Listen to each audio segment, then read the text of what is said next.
This way I hope you can hear me very well. So indeed, I'm a professor of operational risk, banking and finance at University College Dublin. I originally meant to basically present a paper, as in the sessions, the paper that we presented at the AFA and the EFA, and that someone like Philip would have seen probably already 3-4 times. Inspired by Philip's keynote, I decided that it would be probably more interesting for the audience if I basically present to you what we do in the European Union's Technical Expert Group.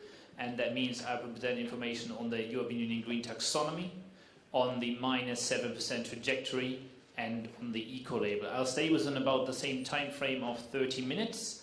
And to start off, could I ask for a show of hands? How many of you have heard about the Green Taxonomy of the European Union? That's not very many. About 6 or 7. So, who has heard about the action plan for sustainable finance of the European Commission? Okay, that's also some. Who has voted green in the last election, if that's possible? No one here, okay. So, just to give you a sense, Germany has a huge Green Party, and in the top 10 German cities, 9 of them voted majority Green Party at the last European election. Equivalent in Dublin, the majority vote at the last European election was the Green Party, and I think in France and many other countries there is also increasingly strong Green parties or major parties having green initiatives at their heart. So a simple question, who is interested in green finance? Can we do that question? Okay, all right, we're going to get at least 30% for that.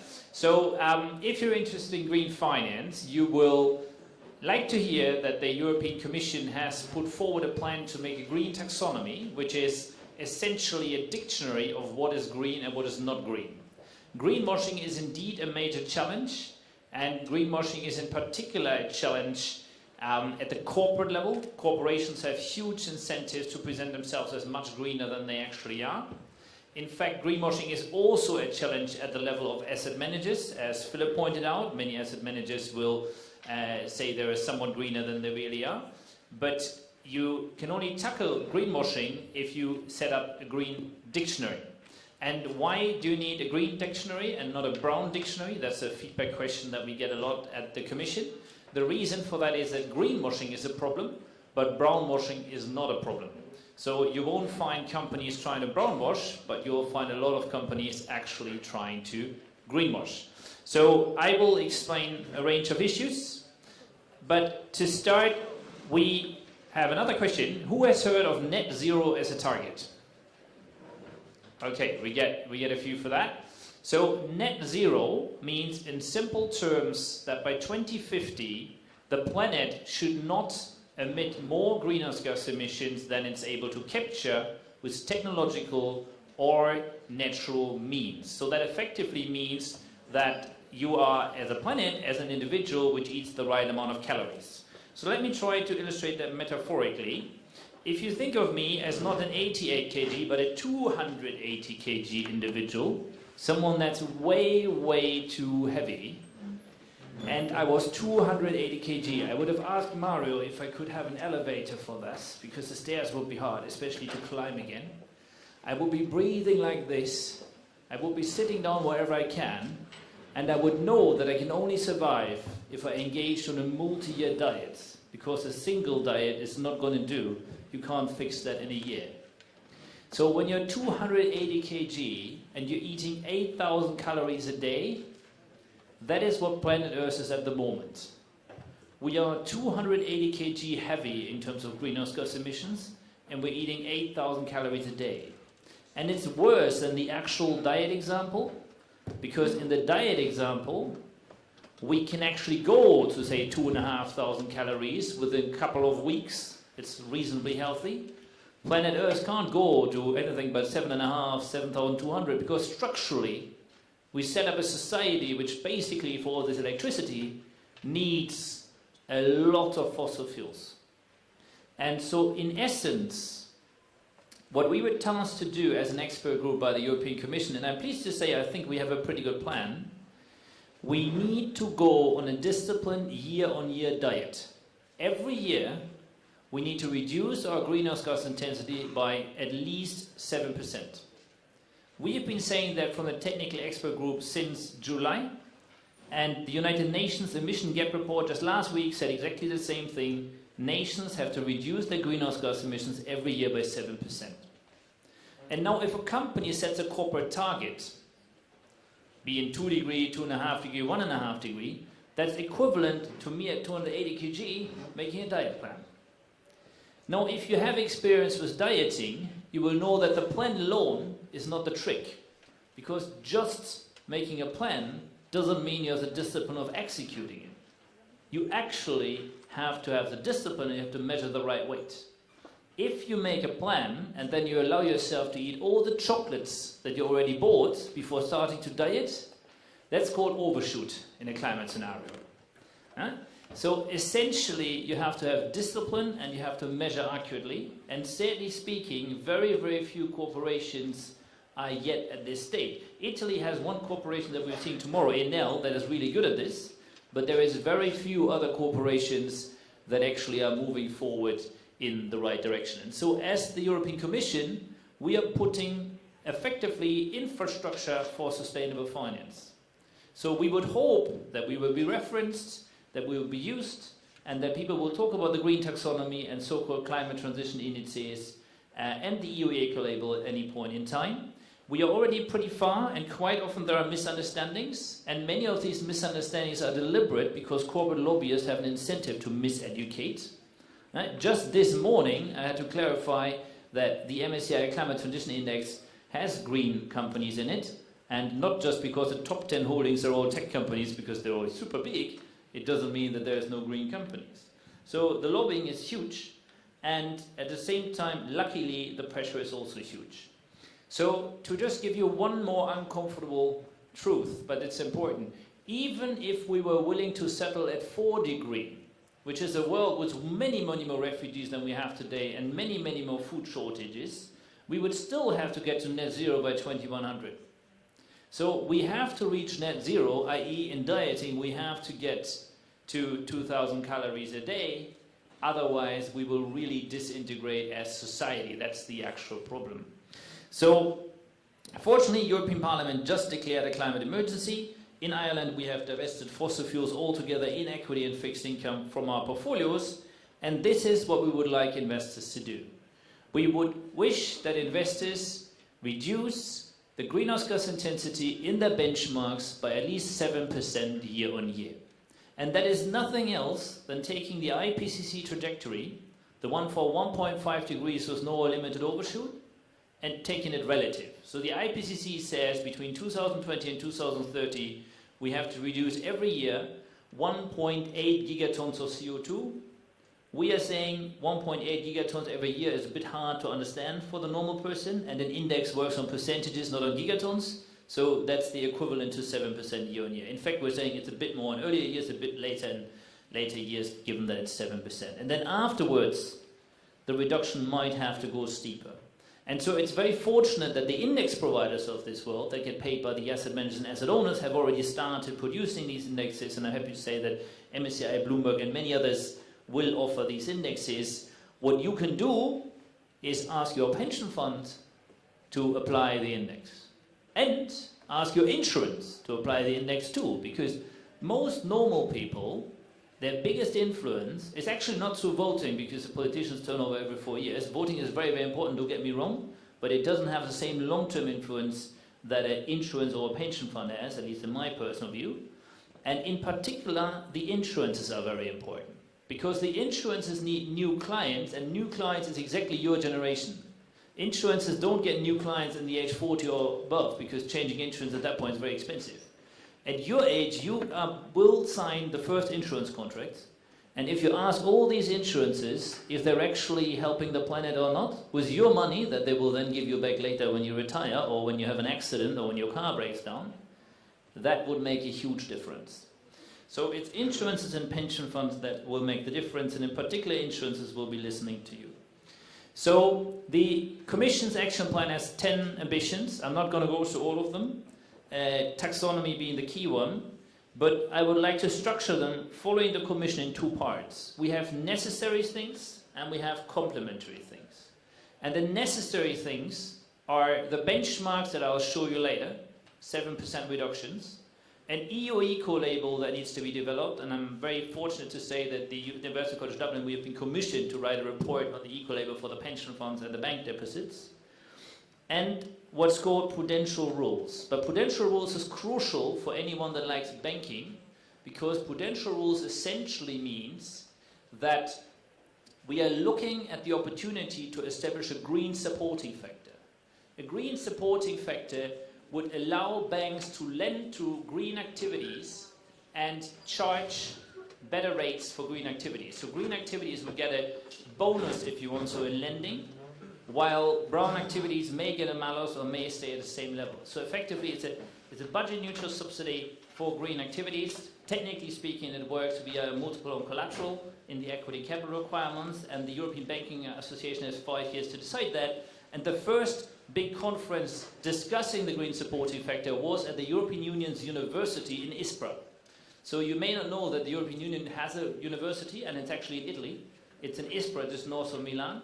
And there is 3,000 researchers that research all sorts of sustainable related topics, one of which is the green supporting factor. So then let me explain you the logic of the taxonomy. The taxonomy is this idea that we need to clarify what green is, otherwise everyone will greenwash, as Philip said in his keynote earlier. And it's particularly the corporation that will greenwash, the oil and gas companies foremost, but of course also asset managers. So the taxonomy works on the simple two-way question approach. The first question is the activity eligible for greenness? Like, can you do this green? So coal, no. Oil, no. Gas, not really. Maybe for a year or two, but at some point gas has to phase out too. Electricity generation, of course you can do it green. So if the activity is eligible for greenness, then the next question is, at which efficiency level is the activity actually green? And for electricity generation, that efficiency level is 100 grams of CO2 per kilowatt hour. And this is the level that you can then turn over time. So if Europe gets greener, we can lower that to 80 or 75. If in some Eastern Europe or some other emerging market we have to upper it a bit because it's hard for them otherwise to do anything, it could be raised in specific regions or cases. Then, what are the use cases? So we care here for 6 things, and they're all in many ways environmental. We care for climate change mitigation. We care for climate change adaptation, so for fighting climate change and then for dealing with it. We care for basically sustainable use and protection of water and marine ecosystems. We care for circular economy.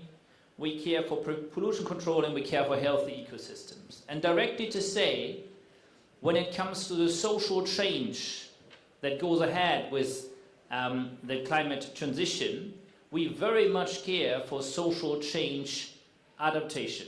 So it's very important, of course, that this does not leave people left behind. Social change mitigation, however, is not a very good idea, because that actually simply directly prevents activities of saving the planet here. So what is the use case of taxonomy? The first one is it's a short list for subsidy. So the central bank can basically give out subsidies based on the green taxonomy. And the taxonomy itself is 414 pages long. So for any PhD student, good bit of work. For any professional, nearly not fully readable. However, the feedback that the group received on the first draft was 1,000 people, each of them 40 pages on average. And 1,000 people, realistically, is about 500 companies, virtually all the oil and gas companies putting feedback, most likely in the wrong direction. So then the taxonomy can be used for the issuance of green bonds. The taxonomy can be used for issuer engagement, so you can talk to companies about it. It can be used for listed fixed income or for private investments. It's not so suitable to directly say, it's not so suitable for actual equity investment because companies have loads of activities and we don't have any maps of company mapped to multiple activities, and then even the weights were actually missing. So in that sense, on a simple graph here, you have an asset owner investing in different sectors and different companies which have activities. These activities are either not eligible for being green, or they're eligible but not executed green, or they're eligible and executed green. That's the best case. It can easily happen that the same activity shows up in different sectors, and that then becomes quite a data science exercise that in the next phase of the expert group we have to solve. So ideally we came to a map where the asset owner was directly related to the actual activities, and this was not distorted by either sector classifications or shares bundling them up. That means in turn then that we really need to focus on corporate fixed income. So for all the academics in the room, I know it's way easier studying equity. It's much, much easier. But in terms of impact, you'll have a much bigger impact if you study fixed income. And in terms of publication potential, probably too, after you went through all the mud of fixing the fixed income data. So corporate fixed income, and to be more precise, the refinancing of fossil fuel debt is what will decide if we manage to get to net zero by 2050, yes or no. Because if the fossil fuel companies get refinancing to drill, they will drill, that's all they can do. And they will drill in the Arctic and anywhere. And once it's out of the ground, once the stranded assets are actually not stranded anymore, then they will be burned. And even if Europe had a major carbon tax, they would then be burned in Africa or elsewhere. So in essence, the fossil fuels have to stay in the ground. That's the absolute imperative for getting to net zero by 2050, for achieving anything near 2 degrees, even for 2.3 or 2.4 degree. And therefore, the refinancing of the fossil fuel companies is the actual challenge. If they get bonds, if they get bank loans, they will use them to drill. And on the refinancing side, any individual investor, even if it's a small church, not refinancing what they normally refinance actually increases the cost of debt because it's a tender system. So unless it's massively oversubscribed, it will have an impact on cost of debt. So to show you what we did on the actual benchmarks, we were supposed to create 2 benchmarks. The European MPs gave us the following guidelines. We need to make comparable climate benchmarks. They need to be flexible to be used in any investment strategy. And I'm very happy to say they are flexible to be used anything from private equity, venture capital, to listed fixed income, to public equities, with maybe the exception of a high dividend investment strategy. They increase transparency, and they should really, really prevent greenwashing, because greenwashing is a pandemic. The leader of the Council of the AP Funds on Ethics calls greenwashing a pandemic nowadays, largely addressing companies, but also some of the asset managers, and that is very much the case. So what do we recommend? We recommend 5 main features. First, the indexes should follow the IPCC's 1.5 degree trajectory with no or limited overshoot. So they should follow the actual scientist work, not the commercially biased work of the IEA, neither the campaignist work of Greenpeace. The scientist will update all the time. They'll be the most independent we have, and when they update, we can follow. So it's really actually by scientists, not just science-based. Then when you have a declining index, of course you have to ask yourself where to start. So if you started at twice the greenhouse gas intensity of the main index, that would be not very clever to just go 7% down. So the starting points for the climate transition benchmark are minus 30%, and for the Paris-aligned benchmark are minus 50%. And the whole idea is that the green taxonomy identifies green firms, that the Paris-aligned benchmark transforms green firms and white firms, so they will be transformed towards a low carbon economy, and that the climate transition benchmark transforms green firms, white firms, and brown firms. Because someone also has to engage with the oil and gas companies and at least help them to get along for the time being. Some of them are changing. Repsol has announced a 5 billion write-off. That's about 20% of their non-current assets, reflecting stranded assets and actually trying to transform. And that, by the way, is fantastic leadership from Southern Europe, because not a single other oil and gas company in the world has announced that type of write-off that the Spanish oil and gas company led by a Basque CEO has just announced this particular week. So the self-decarbonization then is 7% every year. So 7% in the first year may not sound a lot, but 7% every year is worth much, much more than a 10-year target, which you may miss and give up in 6 years. It's an actual commitment, it's a measurable commitment, 7% year on year. And from basically January, when we got the marching orders, to now, I think, received very, very positive feedback, because people wasn't sure we would choose the IPCC, wasn't sure we choose the IPCC at 1.5 with no limited overshoot. Now 7% is also a very clear guidance. This is really an attempt to make a substantial difference. And to explain to anybody that studies low carbon indexes, a low carbon index that is 30% better than benchmark is relatively more sustainable than the benchmark, but is not absolutely sustainable. If the Earth emits more emissions, as we sadly did for the last 2 years again, then the 30% reduced benchmark will emit more, just absolutely lower numbers. A 7% declining benchmark is actually absolutely sustainable because it targets net zero at 2050. So it's the first time we have an absolutely sustainable benchmark, and ironically not suggested by a commercial provider, but by the Commission. The reason for that is that the Commission does not have to generate intellectual property rights that are defensible. If anybody else came up with a 7% idea, everybody could copy, so you wouldn't do it commercially. We just had to do something which is for free for everybody. Everybody can use it if they stick to the rules and solve the environmental challenge. Then we have two aspects against greenwashing. So in case of the Paris-aligned benchmark, we have very strict exclusions so that the Paris-aligned benchmark only deals with green and white and not with brown. We exclude coal companies when they have a revenue of more than 1% from coal. We exclude oil companies as soon as the company has more than 10% revenue from oil. We exclude any other company as soon as the revenue from natural gas is more than 50%, or the revenue from electricity generation with more than 100 grams of CO2 per kilowatt hour is more than 50%. So it's a clear staging. Coal has to go right now. Oil has to go within the next decade. Natural gas will be needed as a transition technology for longer because we have to have a stable grid. You can't just get the grid stable purely on renewable energies. And especially countries like Germany haven't done any nuclear anymore.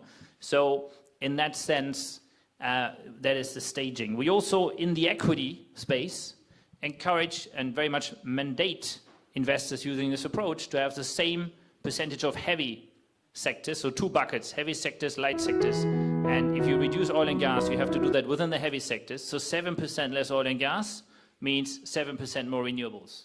It doesn't mean 7% less oil and gas, 7% more financials or something. So in the equity space, it's a circular process within the heavy sectors.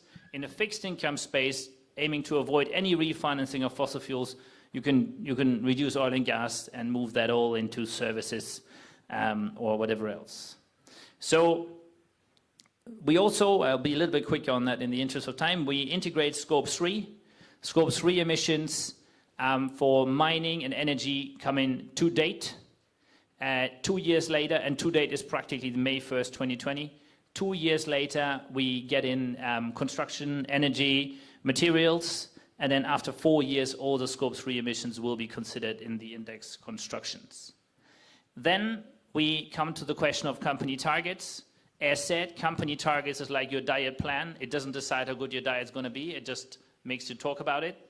So if the company targets are aligned to accurate reporting, meaning you go on a weighing scale, you don't keep a foot on the ground, you actually weigh, very, very few companies do that, then, and it's Scope 1, 2, 3 reporting, then that's good. And if they're also showing 3 years consecutive 7% reductions, then the company target should be credited. Otherwise, targets alone could be good, could be greenwashing. You don't simply know what a target actually means. So everything will be reviewed every 3 years. The technical expert group is a little bit like Brexit. We were just extended. We're just getting extended again. It keeps continuing. Apparently the frequency is going down, which is good. We only need to go to Brussels every 2 to 3 months, not every month. And we also have mandatory disclosures for these benchmarks. And the disclosures are in every asset class except interest rate or currency benchmarks. You might think, why do we have mandatory disclosures for investment benchmarks? Why will we have them for investment funds? Why will we have them for financial services? But we do not have them for oil and gas. The simple answer to that is corporate lobbying. Corporate lobbying is a 1 billion industry over a decade and is very evil in the sense that no lobbyist ever stands in front of you and says, I'm a lobbyist. They all say they work for other types of organizations, or they might not even know they're lobbying. So we don't yet have enough political power to put mandatory corporate legislation because the Member States Council would likely block it. We probably have enough will in the European Parliament, but not enough power in the Member States Council. And that's the same reason why we don't have a carbon tax of 75 euros. It would, of course, be great to have a carbon tax of 75 euros, but all these actions are also needed to get there. And I think over time we will get there.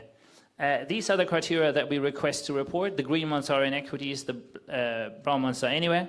So there are standard criteria such as green revenues, tobacco, controversial weapons, but also the MSCI World or the FTSE Global should be needing to report board diversity, so board gender diversity from 2020 onwards. And just having these numbers with every index should be a quite useful mechanism to raise enormous awareness, and I would think change the look of boardrooms.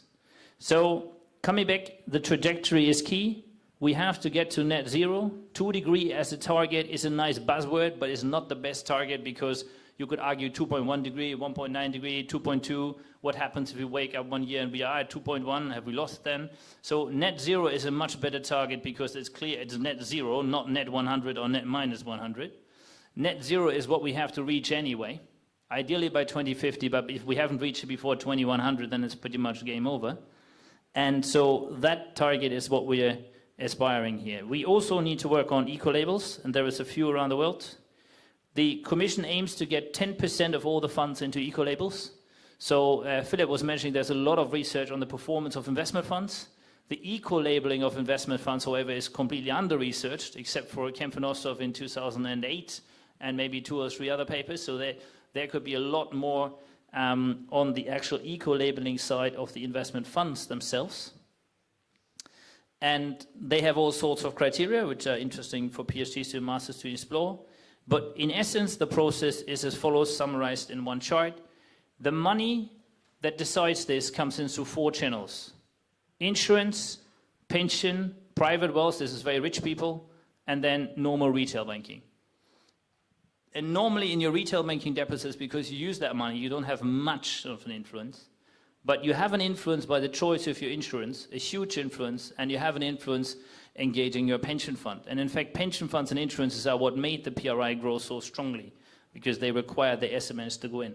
Then it goes to a financial services provider, some of which are fully committed, some of which are partially committed, others are not at all committed, and they very much vote against it. If you want to look how a financial service provider is truly, check how they vote at corporate annual general meetings. If they don't vote in line with what they say, then they're basically just greenwashing their marketing products. And then the outflow of funds goes into listed fixed income, bank loans, private equity, and listed equity. And I say it in this order very deliberately, because to all the academics in the room, when we research listed equity, that's a secondary market. So divestment means we're selling from one share to another investor. It's easier for us, yes, but more meaningful is the direct financing of companies, and that is listed fixed income, and that is private debt, and then to some degree private equity. And that is really where the difference will be made if we get to sustainability or not. At that point, I hope you learned or saw something new, maybe learned something new, and I'd be very happy to have a few more minutes for questions. Thank you very much.